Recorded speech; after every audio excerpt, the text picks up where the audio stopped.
Your leg is just chilling, minding its own business, when suddenly, buzz, or at least you think so. You check your phone. Nothing. No text, no call, no, your extended car warranty is about to expire spam. Just your brain being dramatic again. This little glitch is called phantom vibration syndrome, and it happens because your nervous system is basically a bored toddler pressing random buttons. See, your brain is constantly scanning for patterns, especially ones it wants to find. And since we've all been conditioned like Pavlov's dogs to check our phones every 5 seconds, your body has decided that any random muscle twitch is clearly a very important notification. It's like your nervous system is playing hide and seek but forgot to invite reality. There's also a touch of social anxiety baked in. Your brain is terrified of missing something, even though something usually means another Instagram reel of raccoons washing grapes. So instead, it sends you false alarms just to keep you on edge, which, if you think about it, makes your body the worst kind of hype man. Lots of energy, zero accuracy. Basically, your thigh has become a conspiracy theorist convinced your phone is buzzing when it's just not. Picture this, you've brushed your teeth, feeling minty fresh, and then you grab a glass of orange juice. Suddenly, it tastes like a war crime. This is your taste buds lying to your face in high definition. The mint in toothpaste contains a chemical called sodium lauryl sulfate, which temporarily nukes the receptors in your mouth that handle sweetness. At the same time, it enhances your bitter receptors, so when that innocent orange juice hits, your taste buds scream, battery acid, even though it's literally the same juice you had yesterday. But it doesn't stop at toothpaste. Your sense of taste is basically the town gossip of your body, easily influenced, quick to exaggerate, and often wrong. Ever had cilantro taste like soap? That's genetics gaslighting your tongue. Smelled something gross while eating? Suddenly your dinner tastes like trash too. It's all cross-wiring between taste and smell. In other words, your taste buds are not trustworthy narrators. They're biased, inconsistent, and occasionally ruin a perfectly good breakfast just for laughs. Ever walked into a room and immediately forgotten why you're there? Like you just teleported into a parallel universe where your only purpose is confusion? That's called the doorway effect, and it's your memory playing dirty tricks. Your brain uses context, like where you are, to organize short-term memories. When you walk through a doorway, your brain essentially goes, new scene, new plotline. Forget the old one, we're in season 2 now. The thing you wanted, grab a pen, check the fridge, find your keys, gets deleted like yesterday's search history.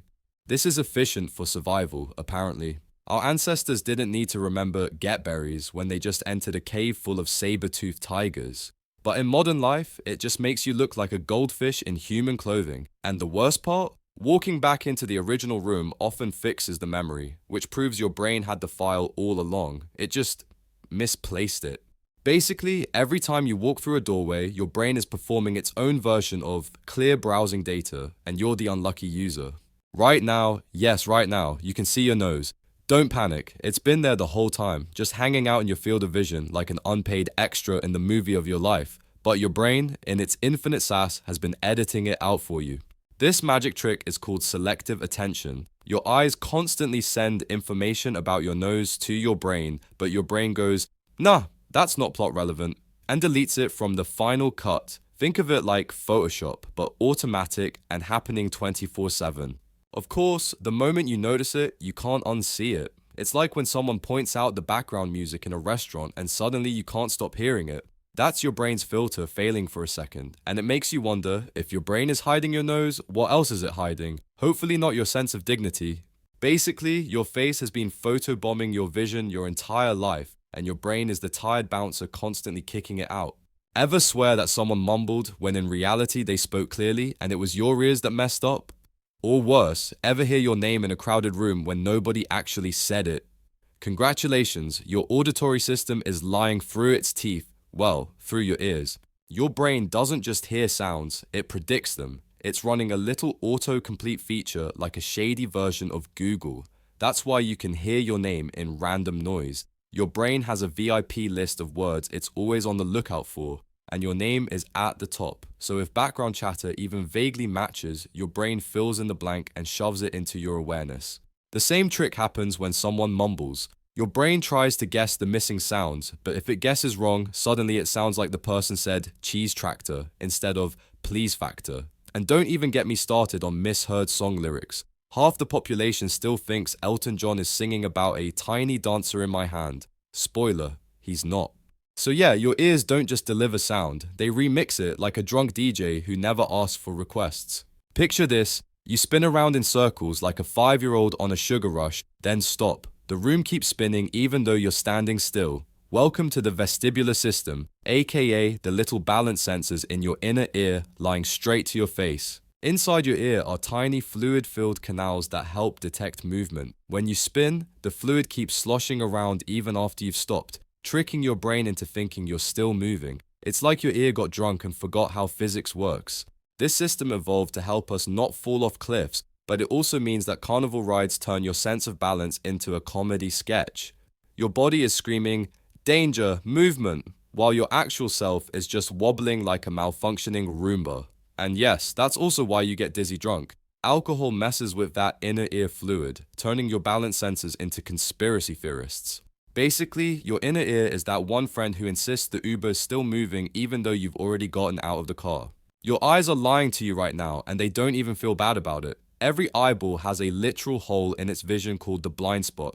That's where the optic nerve connects to the retina, meaning there are 0 light detecting cells in that area.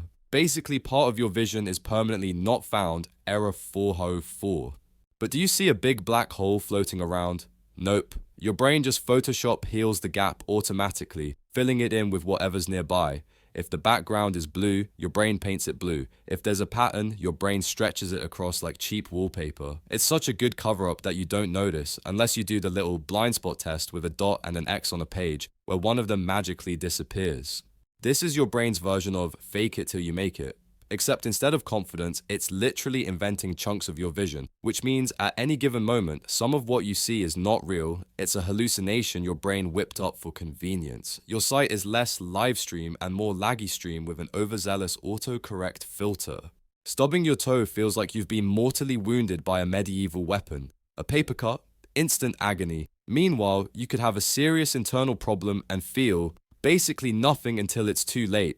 Pain is not a reliable reporter, it's more like a news outlet that exaggerates some stories and ignores others. That's because pain isn't just about damage, it's about your brain's interpretation of threat. Stubbed toe, minimal injury, but maximum nerves in that area, so the signal is loud.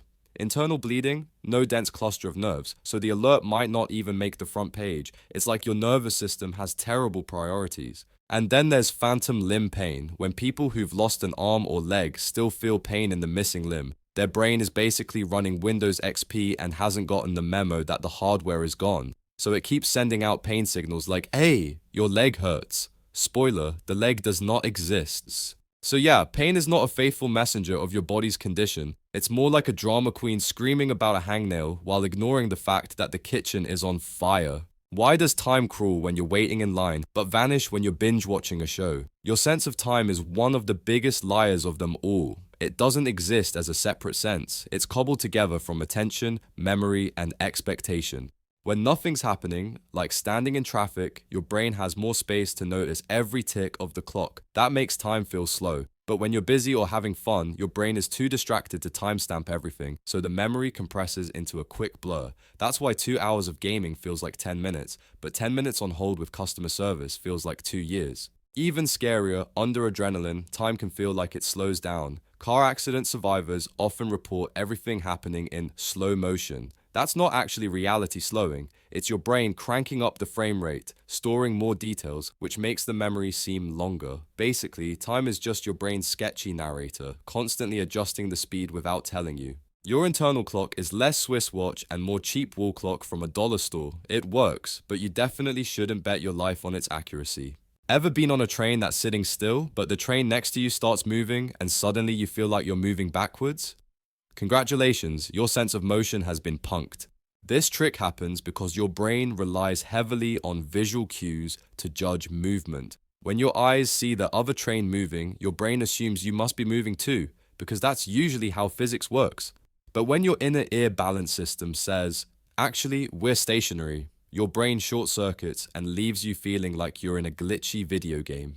The same thing happens in movie theaters. The giant screen starts panning, and even though you're perfectly still, your body swears it's drifting with the image. It's called vection, and it's basically your visual system flexing too hard, convincing the rest of your body that you're on a ride you didn't sign up for. It's not just harmless fun though. This sensory betrayal is why people get motion sickness. Your eyes say one thing, your inner ears say another, and your stomach's like, cool, I'll just eject lunch now. Basically, your senses are fighting like divorced parents, and you're the kid stuck in the middle. So yeah, sometimes your body gaslights you into thinking you're moving when you're not, just to keep life interesting.